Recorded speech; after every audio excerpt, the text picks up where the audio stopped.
पंचनामा न्यूज, सर्वसामान्य जनतेचा बुलंद आवाज। लग्नातील वादातून तिहेरी हत्या, 24 तासात आरोपी पोलिसांच्या ताब्यात।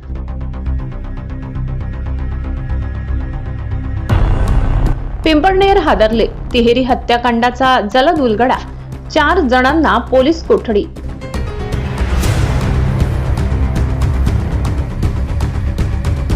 पिंपळनेर येथील लग्न समारंभाच्या आनंदावर विरजण घालणाऱ्या पिंपळनेर येथील धक्कादायक तिहेरी हत्याकांडाचा पोलिसांनी अवघ्या 24 तासात छडा लावलाय। किरकोळ कारणावरून सुरू झालेला वाद विकोपाला जाऊन हिंसक संघर्षात परिवर्तित झालाय। या दुर्दैवी घटनेत 3 जणांचा मृत्यू झाला। धारदार शस्त्राने हल्ला करणाऱ्या 4 आरोपींना पोलिसांनी अटक केली आहे। घटनेनंतर आरोपी ब्रेझा कारमधून गुजरातच्या दिशेने फरार झाले।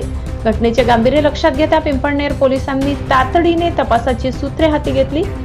गुजरात सीमेवरील ओटाबारी घाट परिसरात स्थानिकांच्या मदतीने नाकाबंदी करण्यात आली।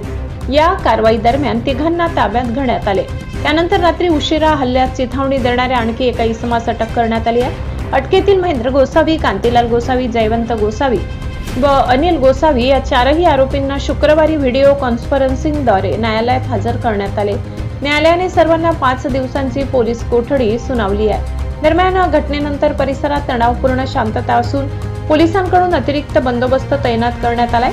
या प्रकरणात वापरलेले शस्त्र, वाहन जप्त करण्यात आल्याची माहिती सूत्रांनी दिली आहे। घटनेमागील नेमके कारण व इतर संबंधित बाबींचा सखोल तपास सुरू असून पुढील काही दिवसात अधिक माहिती समोर येण्याची शक्यता आहे।